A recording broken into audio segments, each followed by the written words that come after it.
One gunshot on a quiet street in 1914 triggered the deadliest war the world had ever seen, a conflict that would redraw maps, topple empires, and claim millions of lives. But the story didn't begin there. At the dawn of the 20th century, the world was on the edge of a new age. Cities hummed with industry and invention. Trains and telegraphs connected continents. Airplanes and automobiles hinted at a future that seemed limitless. Yet beneath this progress, tension simmered. Empires stretched across the globe, competing for colonies, influence, and prestige. National pride burned fiercely, and an arms race was quietly reshaping the balance of power.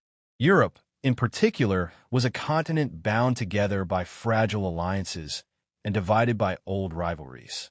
Britain ruled the seas. Germany, ambitious and rising, challenged its neighbors. France nursed old grudges from past defeats. Russia sought to expand its influence. And Austria-Hungary, a sprawling empire of many peoples, struggled to keep itself together. To most, war seemed impossible. And yet, history had other plans. The spark that ignited the Great War came from a single, fateful event: the assassination of Archduke Franz Ferdinand of Austria-Hungary. But the fuse had been lit long before, in the uneasy peace of pre-war Europe. By 1900, Europe was divided into two opposing camps. On one side stood the Triple Alliance: Germany, Austria-Hungary, and Italy. On the other, the Triple Entente: France, Russia, and Britain. These alliances were meant to preserve peace, yet in reality, they created a chain reaction waiting to be triggered. Nationalism added fuel to the fire. In France, memories of the humiliating defeat by Germany in 1871 lingered. In the Balkans, Slavic peoples under Austro-Hungarian rule yearned for independence, supported by Russia. Meanwhile, Germany, under Kaiser Wilhelm II, was determined to claim its place in the sun, expanding its navy and building an army unmatched on the continent. The arms race escalated. Battleships, machine guns, and heavy artillery promised wars of destruction on an unprecedented scale. But to most Europeans, war still seemed like a relic of the past, short, decisive, and honorable. Few imagined the nightmare that awaited. Then, on June 28, 1914, Archduke Franz Ferdinand was assassinated in Sarajevo by Gavrilo Princip, a young Serbian nationalist. Austria-Hungary, determined to punish Serbia, issued an ultimatum. Serbia, backed by Russia, resisted. Germany pledged full support to Austria-Hungary. France stood by Russia. Britain prepared to defend Belgium's neutrality. Within weeks, the alliances that were meant to preserve peace dragged the great powers into war. By early August 1914, Europe, and so much of the world, was at war. War had begun, but few truly understood what they were stepping into. In August 1914, Europe erupted as the carefully constructed alliances came to life, drawing nation after nation into the conflict. Germany, following the Schlieffen Plan, sought a quick victory over France before turning east to face Russia. The plan required invading neutral Belgium, a bold move that would have far-reaching consequences. German troops marched through the quiet streets of Belgian towns, expecting little resistance, and instead met stiff opposition. The invasion drew Britain into the war, honoring its commitment to protect Belgian neutrality. On the Western Front, the fighting quickly became brutal. The Battle of the Marne, in September 1914, halted the German advance toward Paris. Soldiers clashed in close combat. Artillery shells tore through the landscape, and rivers of mud claimed lives with indifferent efficiency. The war had transformed from a series of swift campaigns into something far darker, a grinding stalemate. By autumn, both sides dug in. Trenches stretched from the North Sea to the Swiss border, forming a defensive network that would define the war for years to come. Life in the trenches was unimaginable to those back home. Mud, rats, disease, and the constant threat of death became daily companions for the soldiers. The glory of battle was replaced by endurance, and the romantic notions of war faded under the smoke and blood of the Western Front. Meanwhile, On the Eastern Front, Russia mobilized faster than Germany expected, forcing German and Austro-Hungarian armies to fight a two-front war. Battles raged across vast forests and plains, with enormous losses on both sides. Unlike the trench-bound stagnation of the West, the East was fluid and deadly, yet equally devastating. Elsewhere, the war spread like wildfire. Colonies in Africa and Asia were drawn into the conflict, as European powers called upon soldiers from across their empires. Even oceans became battlefields, with navies clashing in attempts to control trade and supply routes. By the end of 1914, the hope for a short, decisive war had vanished. Europe had been plunged into a conflict unlike anything the world had ever seen, and the soldiers and civilians alike were only beginning to grasp the scale of what lay ahead. The war had arrived, and it would not end quickly. By 1915, the war had settled into a deadly rhythm. On the Western Front, trenches stretched like scars across the landscape, from the North Sea to the Swiss border. What had begun as mobile battles had transformed into a static, grinding stalemate. Soldiers faced not only the enemy, but the harsh realities of life in the trenches. Mud that swallowed boots, rats that gnawed at anything left unguarded, lice, disease, and the omnipresent fear of artillery and sniper fire became the backdrop of daily life. The battles themselves were horrifying in scale and futility. Verdun, in 1916, became a symbol of endurance and slaughter, as French and German forces clashed for months over mere miles of territory. The Battle of the Somme, also in 1916, saw nearly 1.5 million casualties, as waves of soldiers advanced across no man's land, only to be cut down by machine guns and artillery. The cost of victory, and sometimes even survival, was staggering.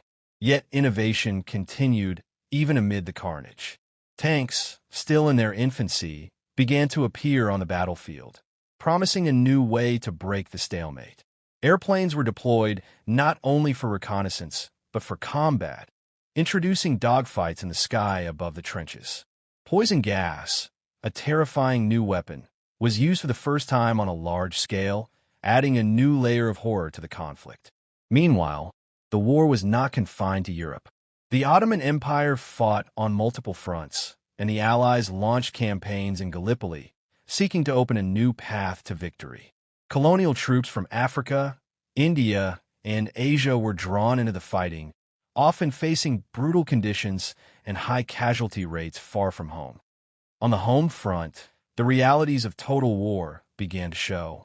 Civilians endured rationing, shortages, and the emotional toll of sending loved ones to fight in a seemingly endless conflict. Governments turned to propaganda to maintain morale, portraying the enemy in stark, often dehumanizing terms. For many, the world they had known had vanished, replaced by fear, loss, and uncertainty. By the end of 1916, the Western Front remained locked in a deadly embrace. The hope of a quick victory had long faded. The war was no longer just a clash of armies. It had become a war of attrition, where endurance, ingenuity, and sheer willpower mattered as much as strategy or numbers. Europe was trapped in a nightmare from which there seemed no escape, and yet the conflict was far from over. While Europe was locked in the deadly grip of trench warfare, World War I was expanding far beyond its traditional borders. The conflict was no longer just a European struggle. It had become a truly global war, drawing in colonies, empires, and distant nations across Africa, Asia, and the Middle East. In the Middle East, the Ottoman Empire, allied with Germany, faced challenges on multiple fronts. The Gallipoli campaign, launched by the Allies in 1915, aimed to secure a sea route to Russia and knock the Ottomans out of the war. It quickly turned into a brutal and costly stalemate. Soldiers endured scorching sun, rugged terrain, disease, and relentless Ottoman defenses. Despite courage and determination on both sides, victory remained elusive, and thousands perished in one of the most harrowing campaigns of the war. Meanwhile, across Africa, the war played out in a series of campaigns often overlooked by history books.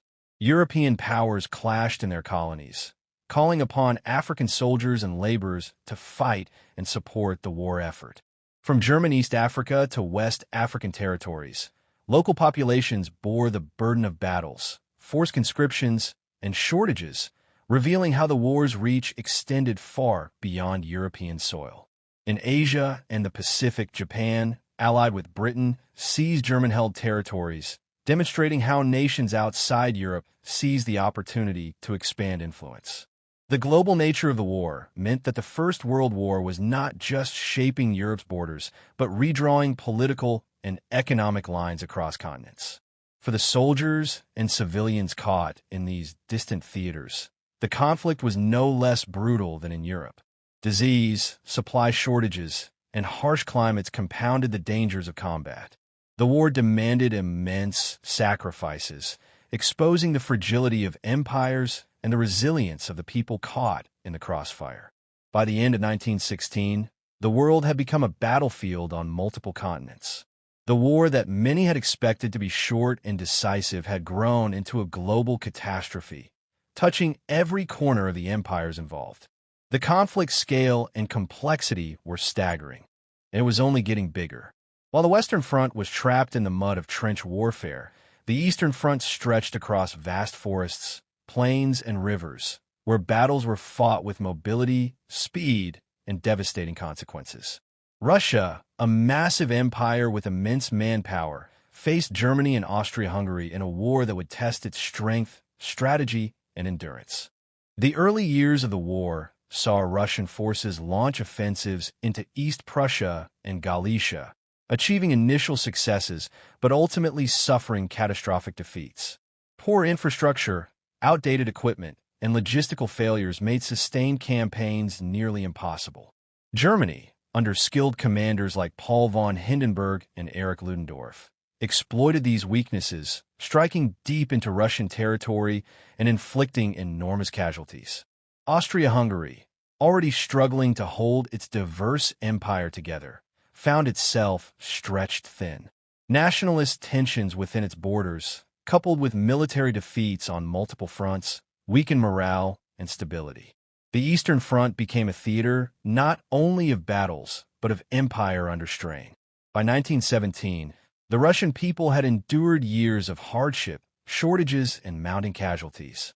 The strain of war, combined with economic collapse and political mismanagement, set the stage for revolution.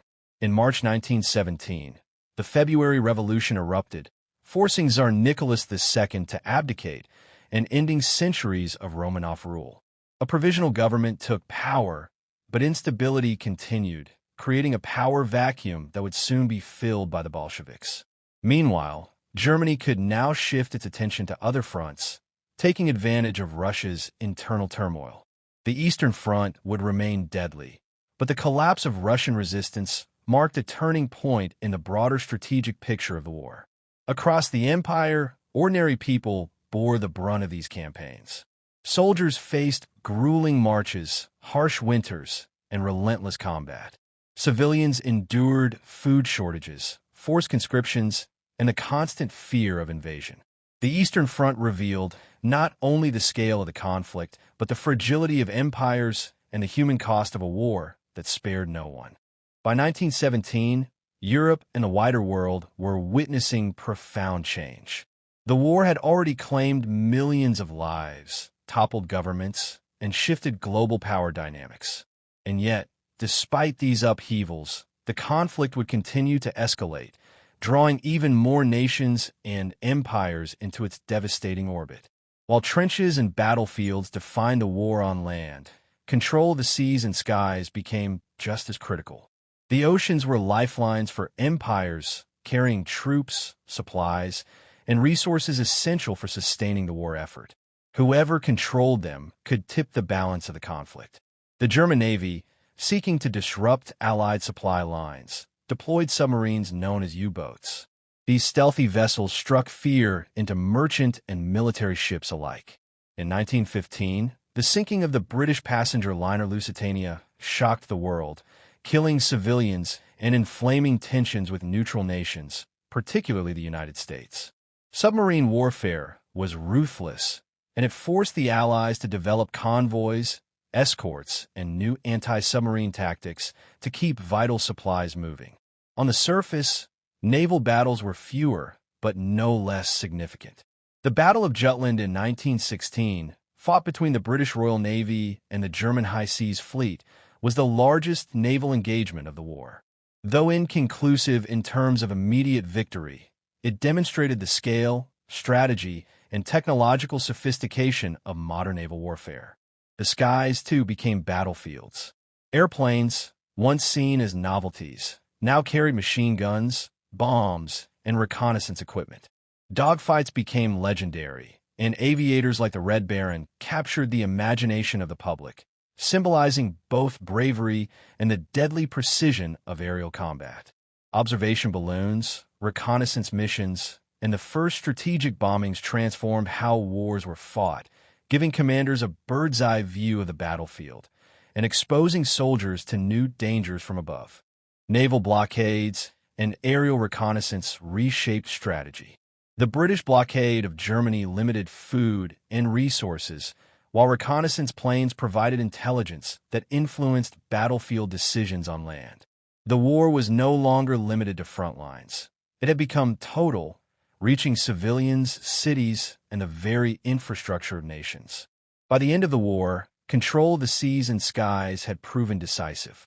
Submarines, ships, and airplanes demonstrated that modern warfare extended beyond trenches and infantry.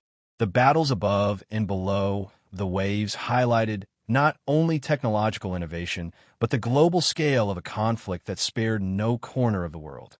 While the guns roared on battlefields across Europe, the war reached deep into the lives of civilians.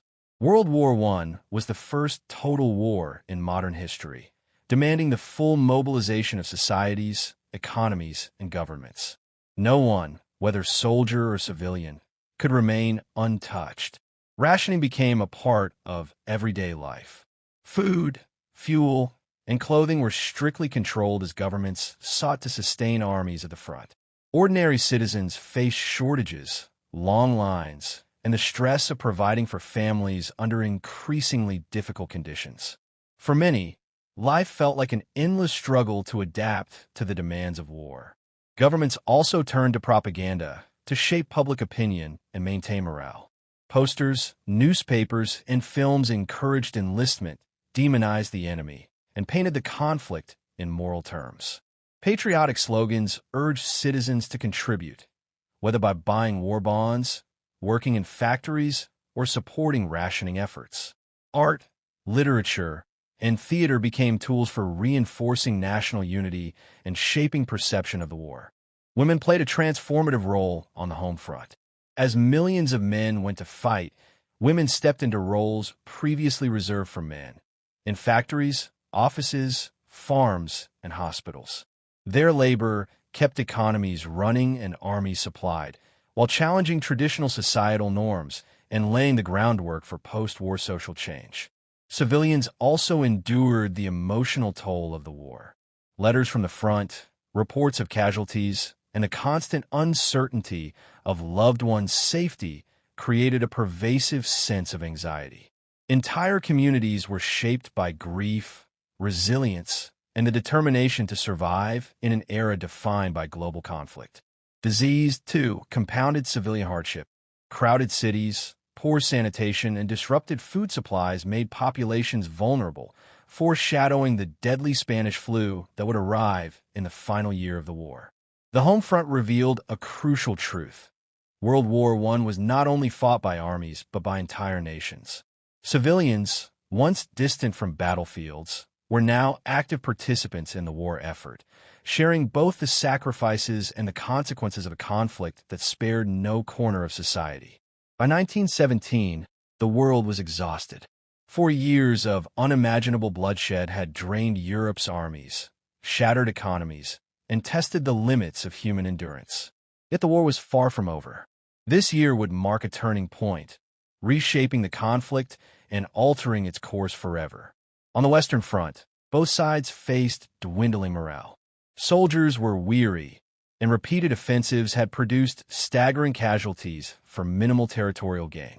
The concept of a quick victory had long vanished, replaced by a grim war of attrition. Meanwhile, across the Atlantic, the United States, long neutral, faced growing pressure to act.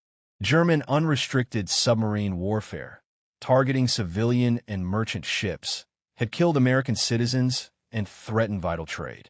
Coupled with diplomatic provocations, such as the Zimmermann Telegram, in which Germany sought to ally with Mexico against the U.S., American entry into the war became inevitable.